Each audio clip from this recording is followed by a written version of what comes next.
and welcome to Glue. Tonight's guest is Michelle. How are you doing, Michelle? Good. How are you? I'm good. So, I've been wanting to have you on the show for a while because you do so many things and you're involved in an awful lot of things. You are the epitome of glue. You help keep things together, and, you're one of those people that you don't think that you are glue, but you are. You keep it. You keep people together. People come to you for help, and you're happy to help out in any way that you can. And I personally think that's amazing. Thank you. I try. I like everybody to get along. Yeah, because, you're a teacher, and that in itself is an amazing thing because, let's be honest, teachers don't make a lot of money. Nope. They just don't. And yet, even though you don't make a lot of money, you show up every day. Yes. Every day. And sometimes when there isn't enough money in the school budget, you get school supplies out of your own pocket. Right. And that's out of your money. I guess it's a good thing I don't have kids. Well, Well, I say that my students are my kids anyway, so I don't mind using that money. When it changes their life or when it does something just to better their day, if I have it, I give it. I've always been that way, not just with the kids, but kids are a weak spot. Yeah, that's true. And I've got to ask you, what's the origin of that? What gave you those morals, values, and ethics to help you be so selfless and to care about others? Was it your upbringing? Was it family? I think it's all of that put together. Yeah, it was my family. It was my parents. I grew up with my mom's side of the family, so we had our million cousins and aunts and uncles, grandma, grandpa, all of that. So we grew up with everybody, and we were really taught to share. Yeah. If you can't share with your 50 cousins, then Right. you can't have it at all. But no, we were taught that.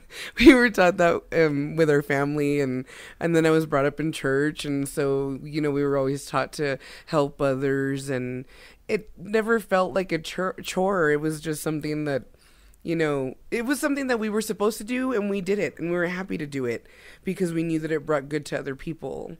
Right. It sounds kind of cheesy, but Well, that's what we did. No, it's not really cheesy. Caring about things that are more important than just stuff. Yeah. Because, really, when you think about it, isn't that kind of what's wrong with the world today? Yeah. It's like everybody has this hole in their heart. It kind of this hole in their soul. We'll say that. And everybody tries to fill it up with material things. That's what we see on television, on radio, on pretty much everywhere, whether it be any kind of media, even a magazine that you pick up when you're somewhere and you're sitting down waiting for something. You pick up a magazine, and it's about stuff that you can buy. And when you look at it, or when you hear it, or when you see it, it's like, oh, I want to be this person, and look how happy they are, and look how fulfilled they are, because now they have this stuff. Things that'll improve your life. Yeah. But it's not always about things. Yeah. No, it's not. And I've learned that. I'm a cheesy person where I really just love seeing people happy and smiling. And if it means giving something that I really don't need or use, which I've always been taught, we really don't need a lot of things. As long as you have a roof over your head, as long as you have food in your stomach, just those main things, then everything else doesn't really matter. Right. And isn't it fulfilling? Mm-hmm. Isn't it gratifying? Yeah, it is. And if it brings something to somebody else, it's cool. Even going back to the students, when you see their smile with some small little thing, even if it's a dollar store toy, or after teaching all day and you are not sure if they're listening, somebody will come up and say, "Oh, Miss Velasquez, I get it now." And something like that, just little things like that, it just makes my whole day. It makes me feel like I'm really doing something for other people.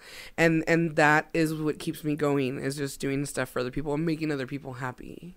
Well, right. And we all have that teacher in our lives that made such a huge impact to all of us. And it's that teacher that we remember. Even though it's been, 25, 30 years, they stand out in our head, in our memories. And we ask ourselves, well, what person was the moment? When was the moment that it all turned around for me as a human being? Yeah. And we go, it was that teacher. It was that teacher in 3rd or 4th grade. And, oh, wow, I hadn't thought about that in so long. And I wish I could go back to my 3rd grade teacher. His name was Mr. David Bain, by the way. Nice. What a wonderful human being. Made a huge difference and a huge impact in my life. And I can't tell you what a great opportunity it is to have you as a friend of mine, because you are the David Bain of other people. You are the person that makes a huge difference in lives every day. You might not see it. Yeah. You might not see it, but you really do. I hope so. I hope the kids don't remember me on those bad days, 1 out of 20 days. She's so mean. No, I love them. They're awesome. And I love that they still come to visit me too. I even had a student the other day that said, Miss Velasquez, even when I'm in 4th grade and 5th grade and 6th grade, I'm still going to come by here and see you and give you a big hug. And I was, oh. Wow. You see, that's what I'm talking about. It's huge. But what drives you? I mean, there are those days you just don't want to get up in the morning. But yet you do. What drives you? It's kind of weird. I think that it's that someone needs me. I think it's as simple as that. That if I put it on myself, if I don't have a specific schedule or something that I need to do at a certain time of the day or during the week, I will be a lazy bum. I mean, I don't really have TV, but if I had cable, I could always find something to watch, or I could always find some way to be lazy and not do something. Then again, that's probably just because I don't get a lot of breaks lately, so my reward is sleep. But, I mean, I love traveling, going out and doing all these different things. But anyway, back to when it's something that needs to be done, when I feel like it really needs to be done, or that with the kids that they need these things. Some of those kids don't even have their parents with them or anything, and I just feel like they need me. I don't know. Maybe it's kind of like a little superhero thing. Oh, right, they need me. Let's go. But I don't know. I think that's the biggest thing that drives me, is that somebody needs me and there's something that I can do, and so I do it. Well, you are a superhero. You are. You show up every day. Even when you don't want to, you go. Yeah. So if you were a superhero, which one would you be? I don't know. I guess it depends on the power. Well, which one? I mean, there are so many to choose from. I could tell you which ones I think are hot. Okay, well, there you go. Thor's pretty sexy. Okay. I know that's not what you're looking for. No. I'm going to have to go see Avengers now. Oh, I'm excited to see the new one, too. Oh, yeah. It's been a pretty good series so far. Mm-hmm. So back to being a superhero. Which superhero would you be? Come on. There's got to be one. It's probably classic Superman. I know it sounds kind of dorky, but it's just he goes about and does his thing, and I don't know. And then somebody needs help, and he's like, "Oh, let's go." And he's I don't have a really awesome costume. And he's very selfless. And even though there are days when he realizes that he can't help anyone, everyone, he still goes. I know. And he does the best that he can. That's awesome. That's really awesome. Although Wonder Woman looks way cooler. Yeah, that's true. That's true. And Wonder Woman has an invisible jet. Yes. And a lasso of truth. Yeah, I like the lasso and the bracelets. Right? Bulletproof bracelets. Ching, ching. Yeah. So, I don't know if you want to talk about it, and if you don't want to talk about it, that's okay. Okay. But one of the hot button topics in not only Colorado but nationwide is Common Core. Without going into too much detail, okay, do you think that it's a good thing? Is it a bad thing? What are your thoughts on the new math systems? You know, is it good for kids to learn different ways or to... Well, I like the idea of what they're trying to do with some things. I mean, this is a conversation that could go on for a while, and I could pick at every little bit. One of the things is that I don't believe a lot of educators are the ones that are making up the things that we have to do in our schools. And that right there is a big, what are you doing? You know, if you don't know about the kids and the people, and it's kind of like the standardized testing. I don't really like that very much. I don't really know anybody that does. But I understand what they're trying to get to and what they're trying to help, and I believe that there's some good things about it. But, like, let's say we do a math called Saxon Math. Mm-hmm. The Saxon Math, I think it would be better for kindergarten through maybe middle school, because it does a lot of going around. It does a lot of repeating. So you'll teach something, then they'll have a little bit from the previous lessons in there. And, you know, so that's really good. But when it gets up to the higher levels or the higher grade levels, and I hear this from my friends that are high school teachers, it just causes problems. I mean, there's different ways to go about it. There's different learners. There's different types of learners. And I know that even going to college, they try to teach us, you know, diverse learners and how to work with different people and different people with specific needs or things like that, ESL. But it's like, I have to go back to standardized testing. It's not everybody fits in that specific mold to do those things a certain way, and it takes a lot of work. A lot of people that are not teachers make it seem like it's easy to build lesson plans and curriculums and do these things. So I know that they're trying to help us by having these already set and already made curriculums, but every school you go into and every student that you have, every city that you, everybody's different. Everything's different. I think it would be a good baseline, but not to stick to it or death. Well, but isn't that the whole purpose of Common Core, is to get everybody on the exact same page? The whole idea of Common Core is to where no matter where you are in the school year, you can leave one state, go to another state at the exact same time, and get to school, and you're discussing and going through the exact same thing with the exact same book, with the exact same everything, to where you can go back and forth in the entire country, and everybody's going through the exact same thing at the exact same time. Yeah, I wish it was that easy. It's not really like that, which I understand that part. That'd be cool. I mean, when I was younger, I moved to a different school every 6 months or every year.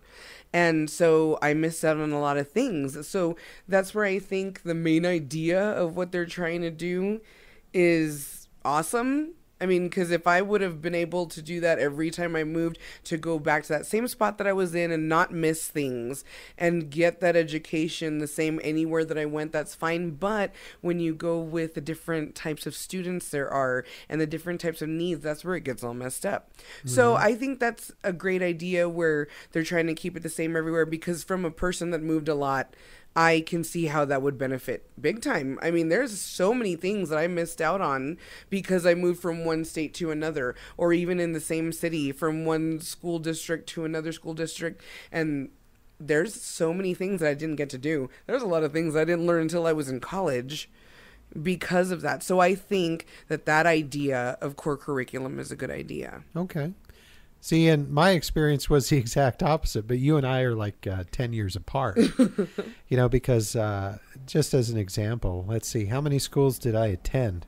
I'm trying to think of the number, and I attended a lot of different schools throughout my life. In fact, it was a different school every 4 years growing up. During my high school years, I went to 3 different high schools in 3 different years.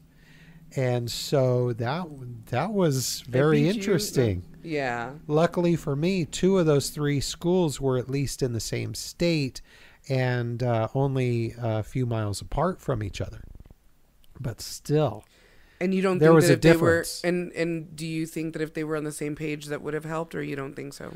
I don't know. I don't think that it would have helped. In fact, I graduated in the top 10% of my class, even though I was moving around a lot. It actually gave me the ability to be able to adapt. And I don't know. I guess I'm an optimist. I've always seen it as an opportunity. Because what is it? There's a saying, and the saying is the word disaster is a Chinese word for opportunity. And so some might see it as a disaster, but is it really? You know, the other phrase is, when life gives you lemons, you make lemonade. So why not? So I guess it depends on your outlook. Yeah. Well, and like I said, moving a lot. Not until I was older did I realize how much I missed out on. There was just a lot of things that I never had the chance to do.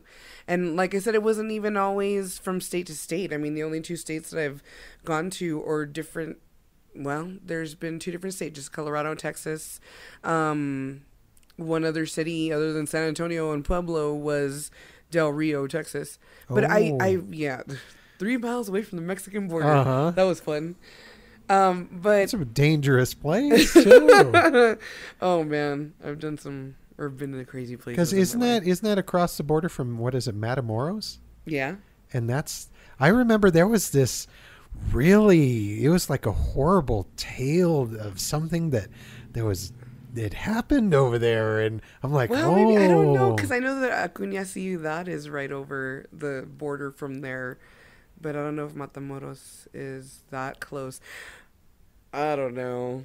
Yeah, it was. I think it was in the early days of the cartels or something, to where it was like one of the first big things that had come out. Oh, I'm sorry, I went off on a tangent. No, I wouldn't doubt it though, because there's been so many crazy things that have happened in my life, like so many times that I should have died or have been in like a horrible place and didn't find out till later. I should have been dead a long time ago, but for some reason I'm supposed to be here. So. Well, of course, you're Superwoman. You're supposed to be here, and to be there for the kids. Yeah, I guess so. Yeah. Since I don't have my own, I could just spoil everybody else's. That's right. Opportunity, right? Right. Out of lemons, you get lemonade. So let's also talk about something that's very close to your heart. Let's talk about music. What about it?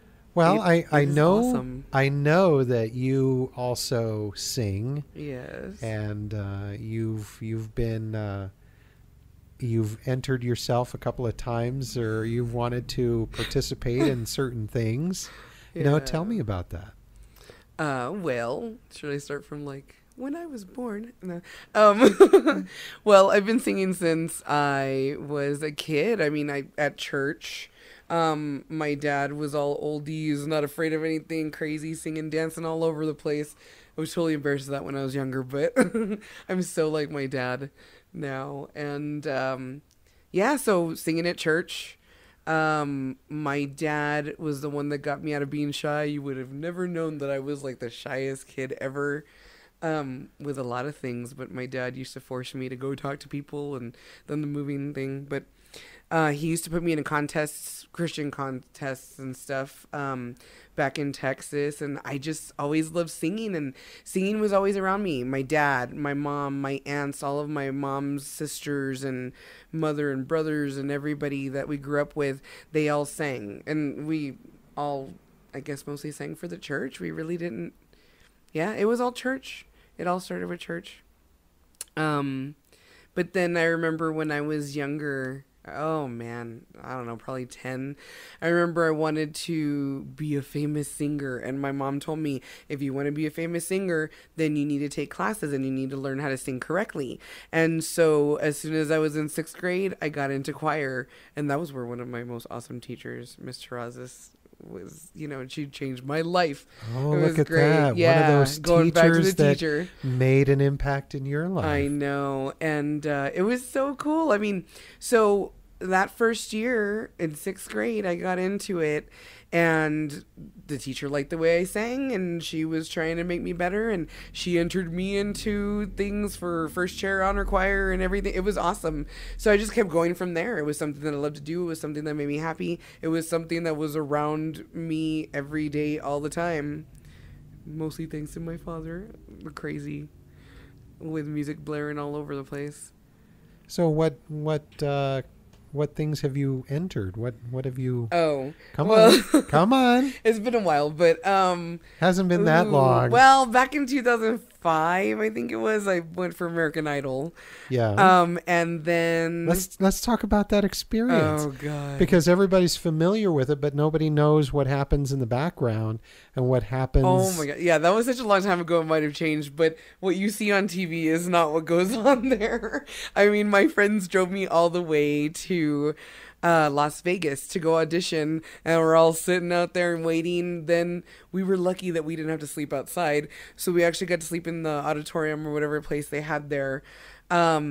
People singing and dancing all night. Anyway, they had 12 tables down on the bottom of the auditorium, and on each table were 4 judges, and so they would have 4 people go up to the table at once, and there's just so many people. It was crazy. 4 at a time. Yeah, that's all. But I mean, 4 for each table. So thank God they had like 12 tables. I don't know why I still remember that. But yeah, they had 12 tables, 4 people each table. They were supposedly producers. Some of them were like younger than me, and I was in my early 20s. I don't know about that stuff. But anyway, so yeah, you go up 4 at a time, introduce yourself. Then the first person sings like maybe a minute, sing, and then back up, next person sing, back up, next person sing, back up. So you just do the 4, and then they let you know if you go on or not. If you go on, they give you a ticket to go to the next thing, or you just leave. So this is all a cappella. Yeah. They don't let you have music. Oh yeah, so that steps up your game right there. I know. When they showed on TV that people with their guitars and everything, they don't let you do that. And the crazy people that are on TV, they totally let through. It was just crazy. I really didn't know. I mean, I know not everything you see on TV is everything that's going on, but when I saw that, I was just like, wow. So there's a lot of good singers that they just don't let through. Why do you think that is? They don't get the ratings. I guess we're not awesome enough. We're not entertaining enough. I don't know. So do you think that is it a certain look? Is it I really think the look has a lot to do with it. Yeah. I mean, maybe in the last 10 years, you're lucky if you see bigger people. But if you don't have a specific... Yeah, if you don't have a specific look, or you're not a specific size, or, it's all about selling the person. It's all about selling yourself, which is maybe why I don't go far, because I'm like, I don't need to. I don't know. Right. I love singing. I wish I could be a singer, and make a living off of that, but I'm not going to totally give my whole self away and be fake for the money, just... Because in the end, that's not the important part, yep, right? That's why I'm a poor Mexican, but I'm a happy one. I really like that. I like that because, we're both Latino. And that's one thing people say, well, it's being a poor Mexican. And so many of us have an experience. I mean, my father's family was not wealthy by far. Okay. In a very small town in New Mexico, very, very, how would you say? They lived a they did not live a luxurious existence at the time. And my father was one of many, many children. And my mother... There's so many Mexican jokes just waiting to be told. Right. And my mother did not come from a wealthy family either because, there were a lot of kids. Yeah. There were a whole lot of kids. So there's not a whole lot of wealth there. Yeah. So do you think that kind of has something to do with the way that we feel about these monetary things? Because, our backgrounds have given us the opportunity to see things in a different way. Things that a lot of people, especially now, will never get to see because there are these, I don't know, the media today is so completely different. I mean, when we were kids, it was a different world. It might as well be a different planet, really. And we see the value in family. We see the value in caring about each other, and we see hardship. And what a lot of people don't understand right now is that it's that hardship and it's those interesting experiences that we went through as kids that kind of separates the wheat from the chaff, and it defines who we are. And it helps us grow. And you wonder, and you think about sort of like, you see kids, they've got helmets, they've got elbow pads, wrist pads, knee pads, pads everywhere. I was thinking about that. And they never scrape themselves up. They're like they're treated with kid gloves, not knowing that, when you skinned your knee as a kid, that helps you grow.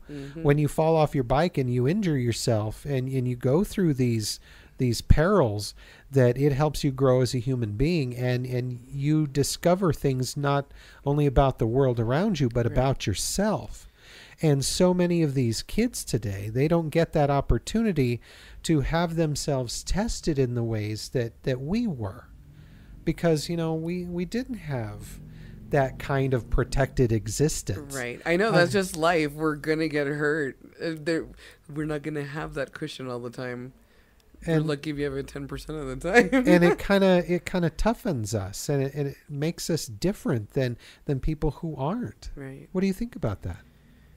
I agree. I mean, when you started talking about this, the first thing I thought of were, not that I watch that many sports, but the kids where there's no losers and everyone's a winner. And, I mean, I understand, some people want to say that I'm a little bit more insensitive because I've never had kids, but I've taken care of everybody's kids since I was a kid myself. I don't know. I mean, I love children, but they do need to learn the good and the bad. I mean, like I said, that's life. There is going to be hurt, and we're not always going to have a cushion. No matter how much you want to protect your child, you're not always going to be able to be there. Nobody wants to see someone that they love hurt, but it makes them stronger and able to deal with things better, I think, when they go through that hurt and then they learn how to get back up from it. That's right. And the good thing is that they have us or their parents there to get back up from it. It's not that we shield them so much that they never get hurt and they're on this perfect little cushion, and no, it's just that we teach them how to get back up from it, because you're always going to get hurt. You're always going to fall, but are you going to get back up? Right. I'll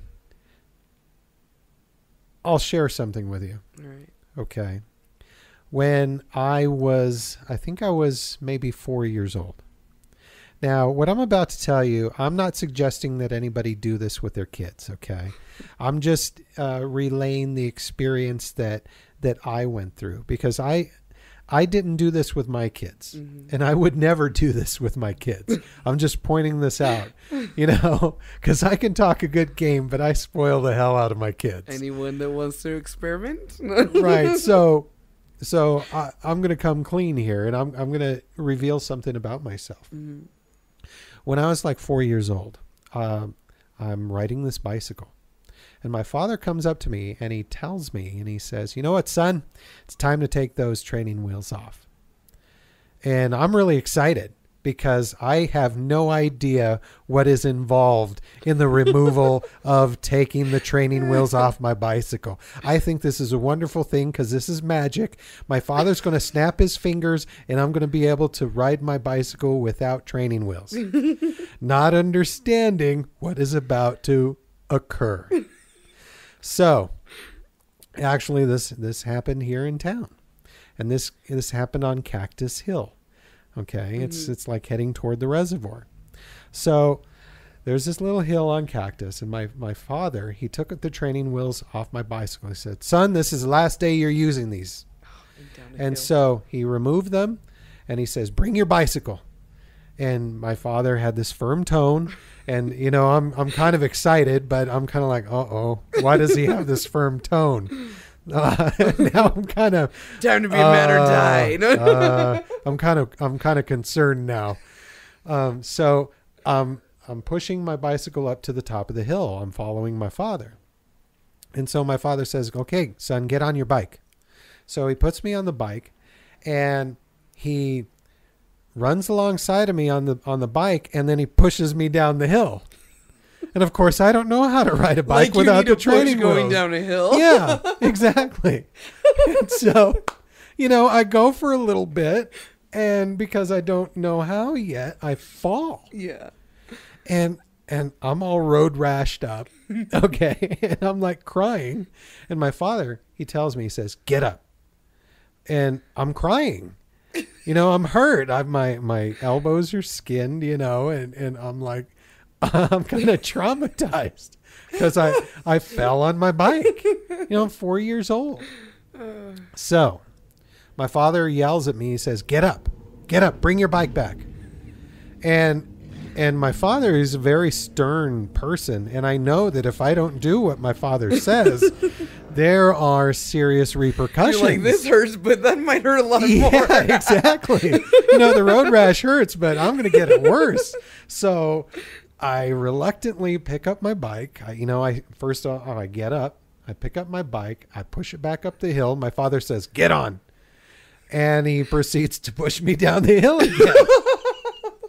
So, to make a long story short, it took about 5 times for me to not get back on the bike. Yeah, no, well, to get the hang of this bike thing.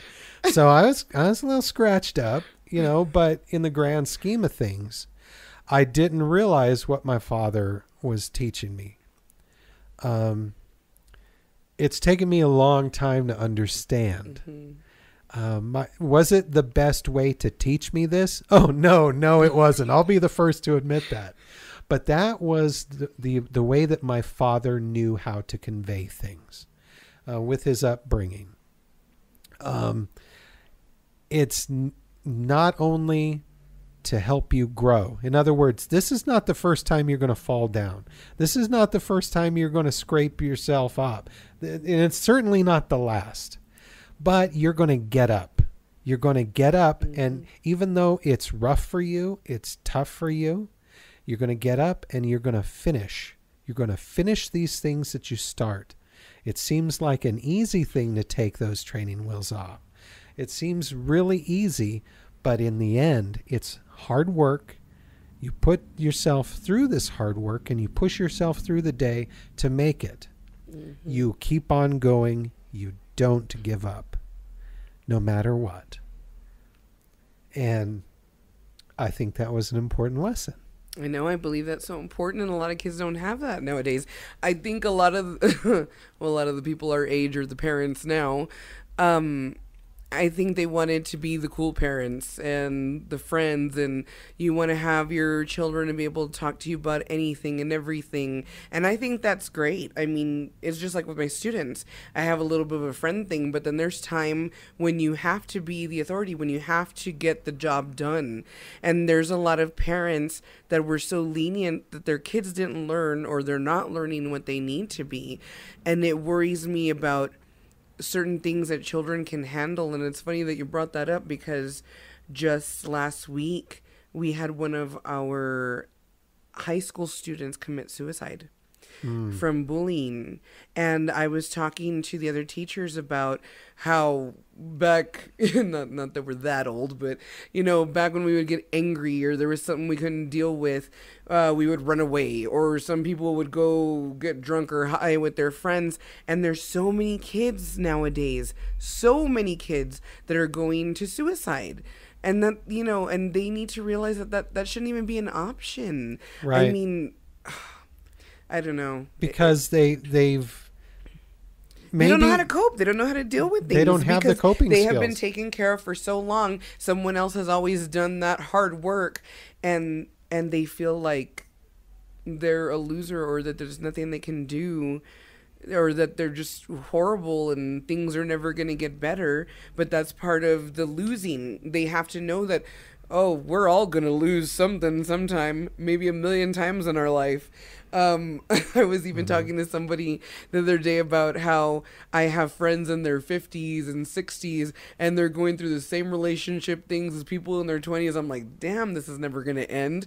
But that just shows that we're always going to be learning till the day we die, and it's never going to be perfect, and that's okay. And we're all going to fall, but as long as we get back up. Right. Because all throughout our lives, we've got these moments of weakness, and these moments to where, even though we're doing the right thing, we're doing what we're supposed to do, that bad things are going to happen to us. And anymore, it's like we see the world around us, and nobody knows how to deal with bad times. They don't have coping skills. They don't have coping mechanisms because, you know, everybody gets a medal. Everybody gets, you know, blue ink on their grades, on their papers in school. Everybody gets an ice cream party for after the game. Even the team that loses. You don't get, you know, disciplined anymore. Yeah. All of a sudden, something horrible happens, and they don't have the ability to get back up. Because really, that's what it is. Or to know what it takes to work harder so you can get it next time. Right. Because no matter what we want in this life, there's going to be struggles. No matter what direction we take in our lives, there are going to be struggles. And I think we've kind of forgotten about that. As a nation, we've forgotten about the struggles that it takes to get the things that you want. Right. The important things, because anything worth having is not going to be easy to acquire. You know, we've got some of these kids that get out into the workforce for the first time in their lives, and they don't want to start at the bottom of the ladder. And you just kind of tilt your head and go, what, you thought you were going to be a CEO the first day? There's a lot of kids that I know that don't get their first job till they're 18. I remember one of my first jobs, I think I was 12. Right. And see, and that was old for us. And that's the other thing, you know, there I am 16 years old. And I know that if I want something, there were times when my parents would definitely spoil me, but I knew that I couldn't be spoiled all the time. There were bills to be paid. There were things going on with my family to where if I wanted something extra other than, you know, the birthday or Christmas or whatever, that if I wanted something extra, I was going to have to go work for it. And I kind of had that expectation. So I would go out and I would get a job. A good friend of mine, we had our own business when we were 16. We had our own landscaping company, and we would go out and we'd do lawns, and we did very well, actually. And so we had extra spending money, and it was money that we earned. I've been paying taxes, you know, since I was 16. Yeah. So I've been working, paying Social Security, paying taxes, doing my good citizen thing since I was 16 years old. But it was that expectation that was set. If I wanted something, I was going to have to go bust my butt for it. And I'm kind of wondering, have we lost that? Have we lost our way? You know, and it's sad too, because you don't see Kool-Aid stands out anymore. We used to do that. We used to make things and sell it. We used to, you know, make Kool-Aid, lemonade, ice pops, whatever. And we worked hard for it, though. Uh-huh. Even when you're little, I mean, that just shows you. I remember my dad, he really used to make us work for our allowance. I mean, there's kids that just get an allowance. Oh, here, here's money to spend every week or whatever. I remember we had to do a chore and we would get a certain amount of money for each chore. But maybe it's because it was the 80s, we never got dollars. It was like, if you dust, you get a dime. If you vacuum, you got a quarter. If you did the dishes, you got a dime or a nickel and we'd have to really make that stuff add up. And then when we'd go to the store, or even when we went to the restaurants, our parents would make us order, and they would make us do those things. And we're like, no, here, just do it for us. And they're like, no, you need to learn how to do it on your own. That's right. Because they're showing you how to survive. Mm-hmm. They're showing you to be productive members of society.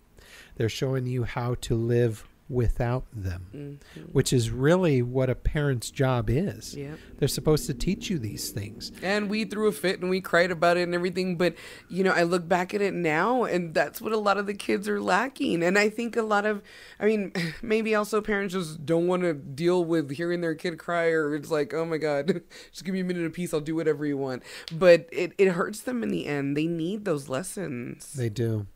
And I in all honesty, I don't think that it's necessarily all parents not wanting to do it. I think there are a few factors. One of the factors is that the economy is so bad. And even though it's kind of swept underneath the rug, the economy is so bad that both parents are having to work to make ends meet. And the fact that both of them are having to work and work so often and work so hard, they don't have the opportunity or the time to spend with their kids to make that difference. Yeah. Because when you and I were younger, my mother went to work early. In fact, I think she started working when I was in third grade. And so I was kind of like a latchkey kid. Mm-hmm. And but my parents didn't spare the rod. They didn't spoil they kind of spoiled me with, some stuff every now and then. I realized that they loved me, but it was not an easy existence by far. And I was held accountable for my actions. And I realized that I had chores to do. Mm-hmm. And if I didn't do them, that was bad. I wasn't afraid of the police. I was afraid of the police calling my father and what would happen if the police brought me home. Mm-hmm. That's what I was worried about. So, but I wonder, is that part of the reason? Or is it, multi-generational? Some of the parents were parents young. They didn't have the life lessons that they needed to be good parents. They're doing the best that they can with what they had. Yeah. And now they're having to work. There are many reasons. I mean, I can't really judge someone for their situation. Mm-hmm. That's not my place. True. But I think there are a lot of reasons why this is going on. And so what can we do? What can we do? And in the end, do we have to come together as a community and it takes a village to raise a child? Mm-hmm. And see what I'm doing here? I'm bringing this full circle back to you. Yeah. And you doing what you do with these kids. You go above and beyond what others do. You take an interest in your kids. When they need you, you're there for them. Right. That doesn't go unnoticed. That's one of the reasons why I wanted to, have you on the show. You're an amazing human being, and I think there needs to be more people like you, because you understand, you get it, but not everybody does. Yeah. Not everybody understands that, if these kids have an opportunity, if these kids get the attention that they need, if the kids have someone there to hold them accountable, right, to teach them these life lessons, to tell them, hey, you know what? Get up. I know it stinks. Mm-hmm. I know the situation stinks. I know that kid is bullying you. I know he's bullying you. You know, I could step in and I can tell him to stop, but you know what's going to be better? It's going to be better if you tell the bully to stop. Because when you stop it, that means that you have these mechanisms to take care of yourself. Okay. I know it stinks right now, and yeah, the bully might sock you in the eye, but it's going to be better for you because you know that you're going to be able to stand up for yourself. You can stand up for others. Mm-hmm. You can be this person that has the ability to make it, to survive, to get up. You get knocked down, but get up. I know. Get up. And that's another thing that I think a lot of adults in general don't show kids. A lot of kids see us as like, wow, you do all these things and you know, you never mess up. I don't know how they think. Well, I have to say, as a teacher, there's some students that they think you're the greatest thing and that you never have anything wrong going on and you never have bad days and you always do everything so right, and that discourages them when they don't get math or when they are just struggling with something that has to do in school. And I let them know that I was a very low learner. I was just like a lot of the kids that I teach, and I let them know that I graduated from high school 2 years late and that I started college late. But that's the thing, is it doesn't matter if it takes you longer. It doesn't matter if, you know, you're a little bit older. It doesn't matter. Just do it. Right. Just do it. And sometimes we need to be down after we fall for a little while because we just need to lay on the floor and exactly, and take a breather for a bit. But you know, but as long as you get back up, exactly, even if it's a day or a month later, whatever. See, and I'm not even saying, hey, don't cry. What, you going to cry? You going to cry? I'm not saying that. I'm saying, yeah, you know what? Yeah, I'm not even saying that. I'm saying, yeah, I know it hurts. I know you've fallen down. I know it stinks. I know you want to cry. Cry. It's okay to cry. Mm. Cry when you're down. Cry if you have to, but get back up. Right. Get back up while you're crying. You know, make that a good cry. And it's like, oh, I'm going to get up. Get up. Because in the end, that's what really separates us. That's what makes a difference. And that's what makes you survive. I know. And I'm so not afraid to let people know that I screw up all the time. All the time. I've messed up so many times with so many things, but, you know, and there's been some days that I don't even want to go out of my house and talk to anybody or see anybody. But, you know, take that time that you need. Like you said, cry. It's okay to cry. Mm-hmm. Take that time. Just finish it. Just finish it. Right. Exactly. Finish. But you finish it. Right. Don't let anybody else finish it for you. Because if you do, then don't complain if it doesn't look right because you didn't do it. Right. You have to be, you're accountable for you. Mm-hmm. And the real message of that, and where I'm going with this, we all create our own realities. We create our own universe. Our universe around us. Yeah. And if we're in a horrible place, it's because we've allowed ourselves to be put in that horrible place. Mm-hmm. And it's up to us to get up. It's up to us to fight those odds. We're the only ones that can change it and change our way of thinking about it too. Because we're the only ones that have the power to make a difference. We're the only ones that have the power to make that change. And I think we all forget about that. The media doesn't want us to know that. The media doesn't want us to think that we're powerful people, that we're powerful individuals, and we can shape our existence and our realities. They don't want you to do that, because if you do that, then you're smart enough and you're powerful enough to realize that you don't need the goods that they're selling you. Mm-hmm. That you don't need that stuff to fill up the hole that you have there. And that the more self-reliant and the more power you take to shape your universe and to make the life that you want, the more you realize that, you know what, that hole that you have there, it's not really a hole anymore, and you're filling it up yourself because you're providing something. You know, and isn't there a saying, he helps those who help themselves? Yeah. Kind of comes back to that, right? We shape our own reality. We make our own existence. We are very powerful people. Very powerful. And we have that. And we can't forget it. And we can make those changes. You can do anything you set your mind to do. You can do it.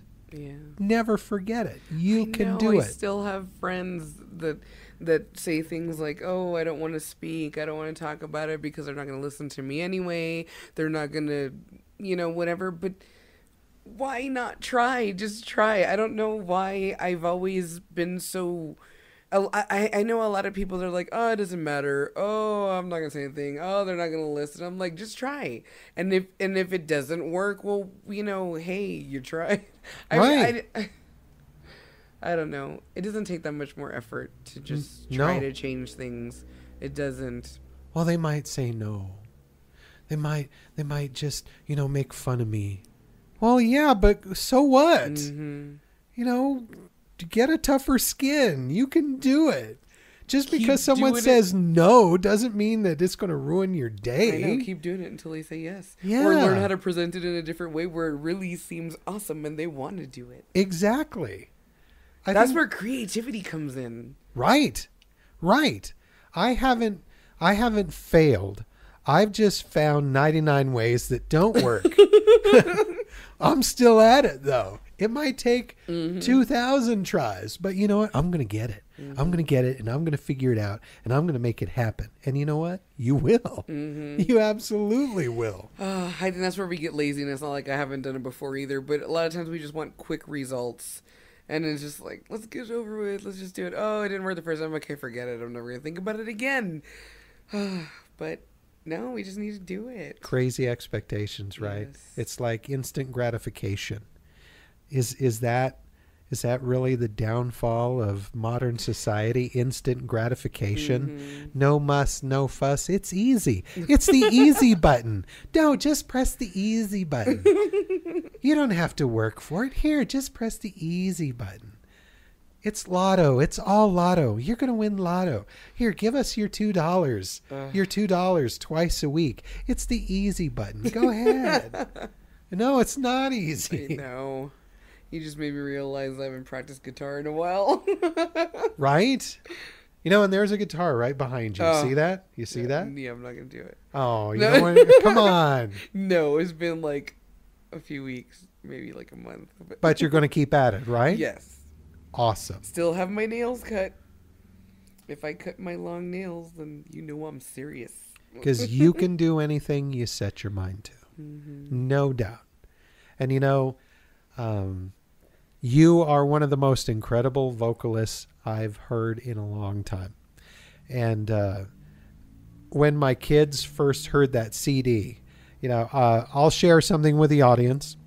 When I was working at Clear Channel, I had you and your guitar player come to the studio, and we used the studio to record some music that you guys were doing. Because, I didn't have my own studio at the time. Now I have my own studio. So I didn't have it at the time. So I had you come over and we recorded it. And I played that CD for my kids, and you know what? They loved it. That was awesome. It was great. You're an incredible talent, and I really hope that you pursue that. I really do. That. You know what? Maybe I should play that as part of this podcast. Just play, a little excerpt from the. I don't know. That could be the exit music.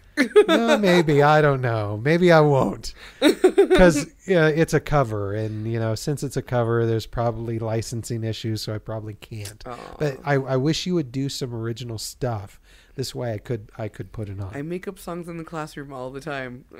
Well, you're going to have to come over and record a couple. All right. Record a couple of songs, and, I'll play them here. I will. That'd be cool.